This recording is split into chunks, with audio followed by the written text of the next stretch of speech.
Okay, this is day 2 cleanup after a big day of doing the conversion, the 15-inch conversion.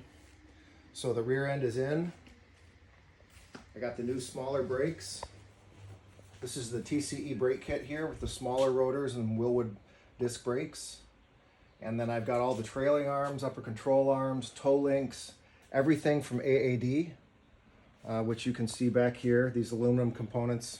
Really nice, high quality stuff here.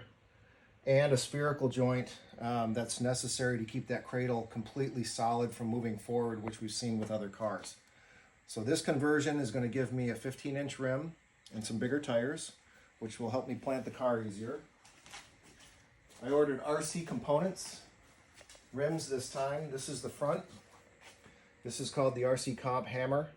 And then the 15-inch bead lock will be the complement of this on the rear. I just don't have it yet. But we were doing some modeling today to see what it looks like.